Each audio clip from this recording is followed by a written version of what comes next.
Vicky start कर। अब order number 11, order number 11 बोलता है डिस्कवरी। ये डिस्कवरी चैनल वैनल नहीं है, ये बोलता है डिस्कवरी एंड इंस्पेक्शन। इसको सेक्शन 30 ऑफ सीपीसी, मैंने कहा था ऑर्डर के साथ में ही सेक्शन पढ़ाती जाऊंगी, फिर जब सेक्शन पे आओगे तो आप मुझे बताओगे कि इस सेक्शन में मैम ये था, है ना। तो डिस्कवरी एंड इंस्पेक्शन की अगर बात करें तो सीपीसी के अंदर बेसिकली मैं आपको बता रही हूं कि प्री ट्रायल प्रोसीजर होता है, जहां पर पार्टी को अपॉर्चुनिटी दी जाती है कि बोल बेटा, तेरे को कुछ बोलना है तो बोल। अगर तेरे पास कुछ एविडेंसेस है, कुछ साक्ष्य है तेरे पास ऑपोजिट पार्टी के लिए, तो ला, दिखा। इसको बोलते हैं इंट्रोगेटरीज, क्वेश्चन। कोर्ट क्या करेगी, आपको क्वेश्चन करेगी। हमने एविडेंस में भी इंस्पेक्शन के बारे में बता रखा है, हमने पढ़ के रखा है कि कोर्ट आपको बोलती है कि तू डॉक्यूमेंट लेके आना, दिखाना, अगर कुछ है तो बताना मेरे को, कुछ है तो। अगर उसके पास फुल प्रूफ डॉक्यूमेंट है तो किधर ना किधर देखो, ये दो मेथड होते हैं इसके अंदर। एक होता है डिस्कवरी ऑफ फैक्ट।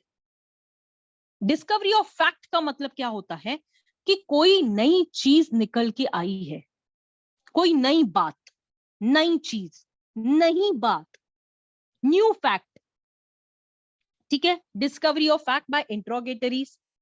उसके बाद में डिस्कवरी ऑफ डॉक्यूमेंट्स।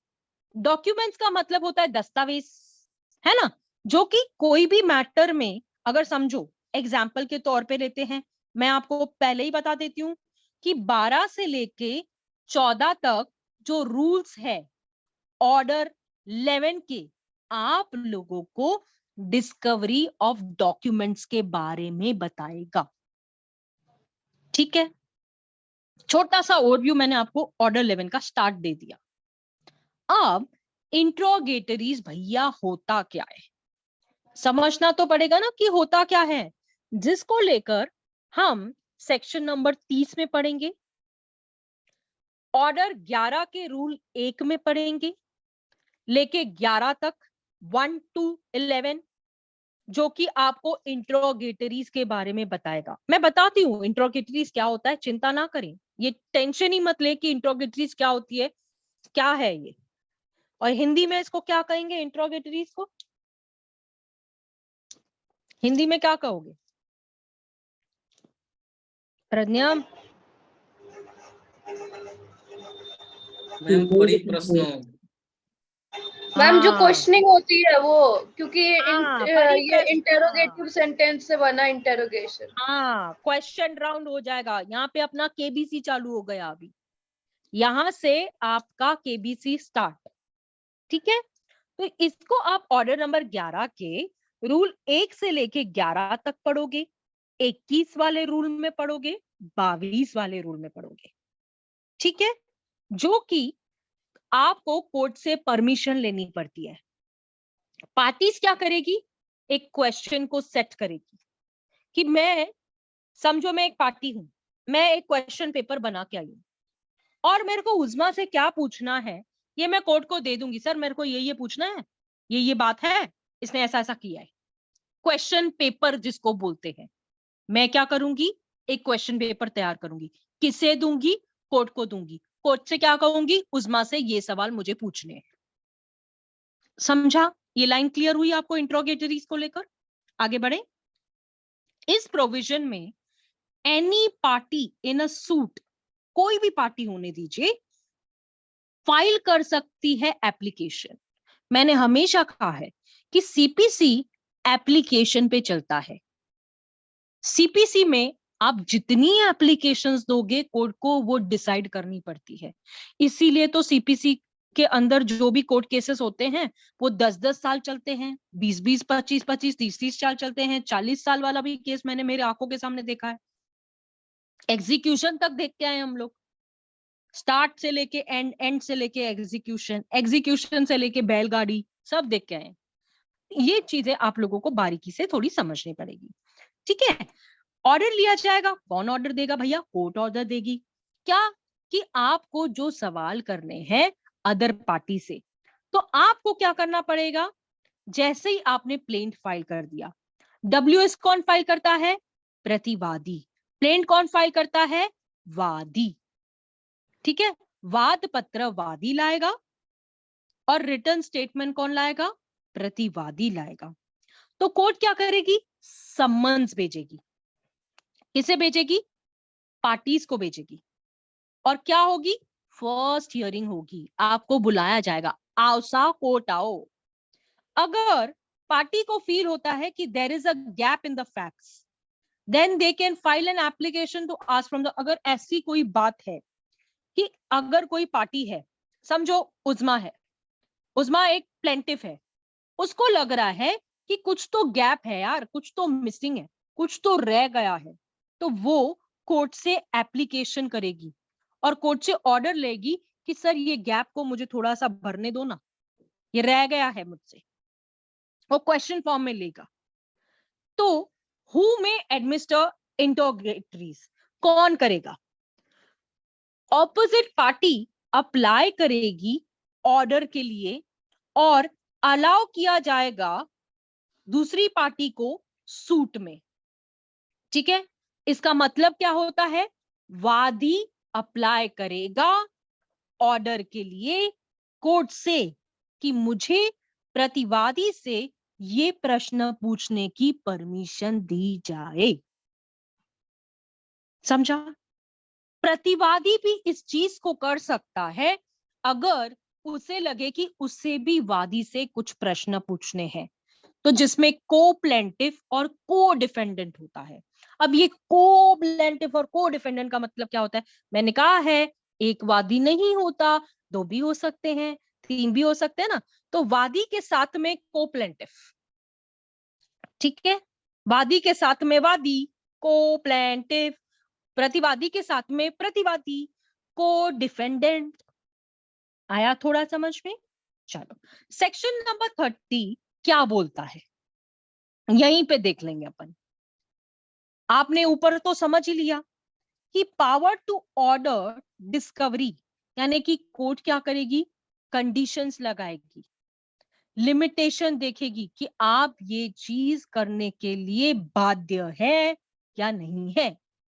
कोर्ट किसी भी वक्त, किसी भी समय आप जो एप्लीकेशन देते हो उनको डिसाइड कर सकती है, क्योंकि आपने लिखावट में अगर कोई भी चीज कोर्ट को दी है तो कोर्ट उस प्रश्न के आपको ऑर्डर देती है, इसीलिए मैंने कहा।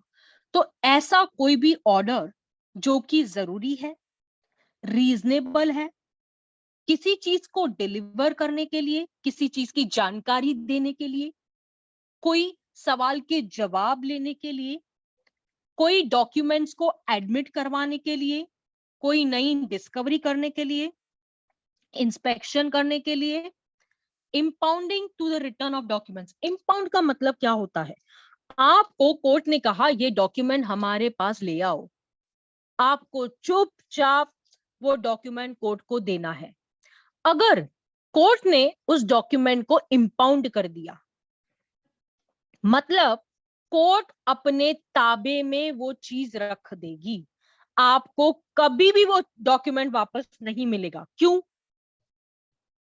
क्योंकि कोर्ट ने उस डॉक्यूमेंट को अपने पास रख दिया है, उसे कहते हैं इंपाउंडिंग, यानी कि आपको कभी रिटर्न नहीं मिलेगा, क्योंकि उसके अंदर ऐसी चीज है जो दूसरों लोगों के लिए खराब हो सकती है, ठीक है। फिर कोर्ट आपको सम्मन्स इशू करेगी और आपको कहेगी कि एविडेंस के तौर पे अगर जो भी चीज है आप लाएं, और उसको चीज करने के लिए जैसे मैंने आपको बताया है, एविडेंस एफिडेविट का मतलब ही ये होता है कि आपको जो भी चीज देनी है उसके सपोर्ट में आपको एफिडेविट देना पड़ता है। I swear in the name of God, मैं जो कह रहा हूं सच कह रहा हूं, सच के सिवा कुछ नहीं कह रहा हूं। क्या सेक्शन 30 आप लोगों को समझ में आया? Yes ma'am. Yes ma'am.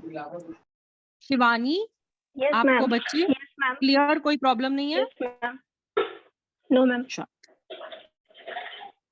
अब rule number 1, discovery by interrogatories, कोई भी सूट होने दीजिए। सूट का मतलब क्या है? कोई भी केस होने दीजिए, कोई भी प्लेंट होने दीजिए, ठीक है। अब रूल नंबर 1 जो है ना आपके बैरक में, देखो रूल नंबर 1 क्या बोलता है? प्लेंटिफ और डिफेंडेंट, वादी या प्रतिवादी, कोर्ट के परमिशन से एक क्वेश्चन पेपर लिख के दे सकता है, और ऑपोजिट पार्टी को क्या करना पड़ता है? क्या करना पड़ता है? इस पे आंसर करना पड़ता है। आंसर हेलो यस, हाँ। मैम, फर्स्ट हियरिंग से पहले होता है ना, फर्स्ट हियरिंग के बाद होता है? आप बताओ, फर्स्ट हियरिंग से पहले होता है? मैंने क्या बताया आपको 30 में? आप ऊपर भूल गए? फर्स्ट हियरिंग देखे नहीं आप? मैं फर्स्ट हियरिंग क्लास में नहीं था मैम। देखो, इसमें 2 कंडीशन है, 2 मेथड है, हाँ। यानी कि जब आपको हियरिंग के लिए बुलाया जाएगा, उसके बाद में देखो आप ये बोल रहे हो कि वादी का प्लेंट, प्रतिवादी का रिटन स्टेटमेंट, आपने ये नहीं देखा? एक सेकेंड होल्ड करना।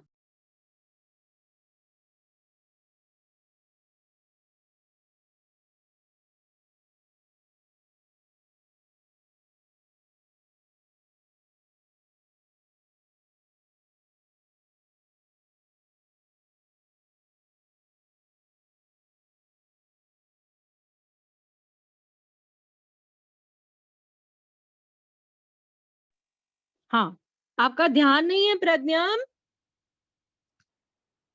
प्रज्ञाम, हाँ मैम, बोलिए मैम। हु में एडमिनिस्टर इंट्रोगेटरीज, ये मैंने आपको पढ़ के नहीं सुनाया? हाँ, पढ़ाए थे मैम।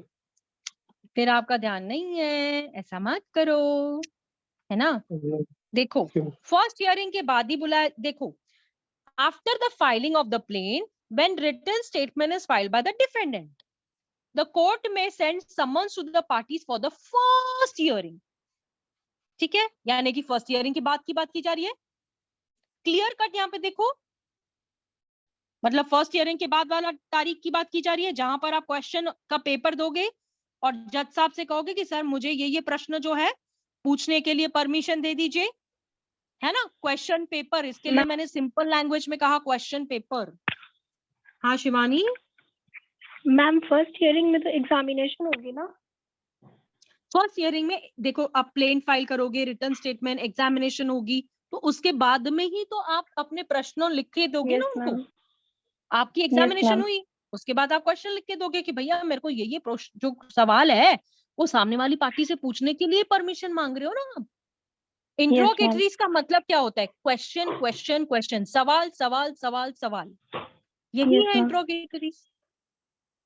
तो कब कब प्रज्ञम, कब?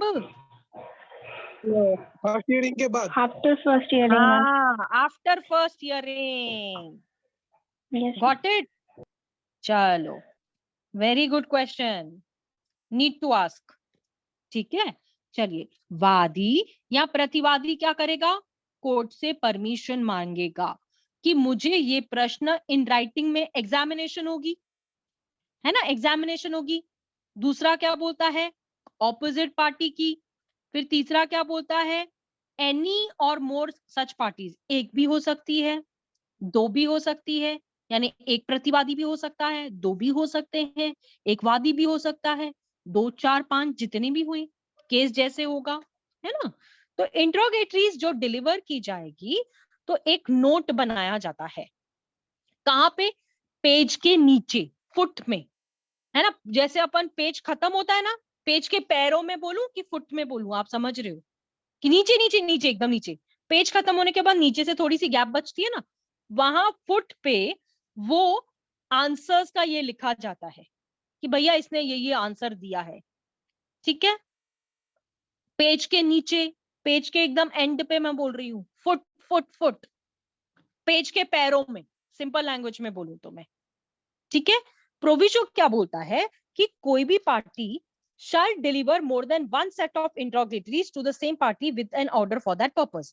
यानी कि आपको इजाजत दी जाती है कि नो पार्टी, कोई भी पार्टी एक ही सेट दोगे आप, यानी एक क्वेश्चन पेपर दे दिया ना, फिर आप बोलोगे नहीं नहीं ये क्वेश्चन पेपर मेरे को काफी नहीं है, दूसरा भी देने के लिए दिए तो आपको इस चीज के लिए कोर्ट से ऑर्डर लेना पड़ता है। सर मैंने एक बार तो क्वेश्चन पेपर दिया, लेकिन मुझे और भी सवाल पूछने, एक बार अलाउ करोगे क्या? अगर जज अलाउ करता है तो ठीक, नहीं अलाउ करता है तो परमिशन नहीं होती है चीज की। आपको एक ही बार क्वेश्चन पेपर देना होता है, जो सवाल आपको पूछने हैं, जो इंट्रोगेटरीज में आप पूछना चाहते हो, और आप चाहते हो कि सामने वाला आपको इन चीजों के जवाब दे, इसीलिए तो इसको लाया गया है। दूसरा प्रोविजन ये बोलता है कि जो interrogatories does not relate to any matters in question in the suit shall be deem irrelevant. अभी देखो क्या होता है ना, क्रॉस एग्जामिनेशन होती है, तो मैंने हमेशा एक चीज सिखाई है आप लोगों को, पहले चीफ फाइल किया जाता है, उसके बाद में क्रॉस होती है। ये रामबाण है, ये रामबाण है जो दो चीज मैं बोल रही हूँ ना आपको।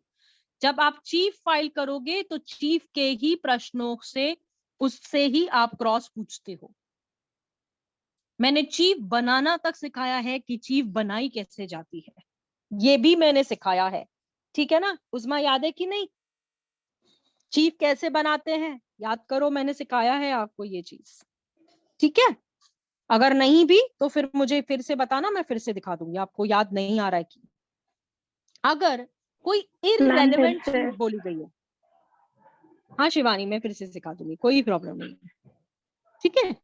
इररेलेवेंट की बात करें तो जो रेलेवेंट है ही नहीं, जिसकी कोई मान्यता है ही नहीं, जिसकी कोई वजूद ही नहीं है, ठीक है? आपने ऐसे बोल दिया है तेरा बाप तो गरीब है, कोर्ट बोलेगा क्या पूछ रहे हो, इससे क्या संबंध आता है, इसका बाप गरीब है या नहीं है? ये इररेलेवेंट क्वेश्चन है, इसका कुछ मतलब ही नहीं होता है, तो दे माइट बी एडमिसिबल।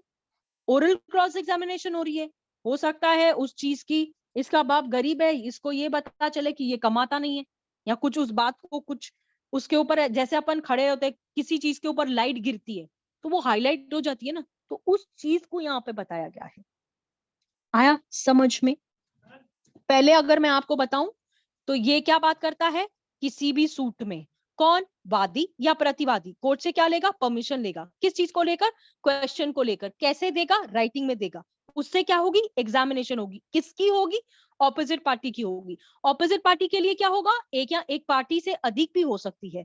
इसमें क्या पूछे जाएंगे, प्रश्न, उसके उत्तर कहाँ लिखे जाएंगे, नीचे फुट में। उसके बाद में इसमें दो प्रोविजन होता है कि आपको एक ही बार क्वेश्चन पेपर देना है, बार बार आप नहीं दे सकते। अगर आपने इररेलेवेंट पूछा तो कहीं कोर्ट आपको मना भी कर सकती है, अगर वो एडमिसिबल है तो उसको ले भी सकती है, नहीं है तो उसको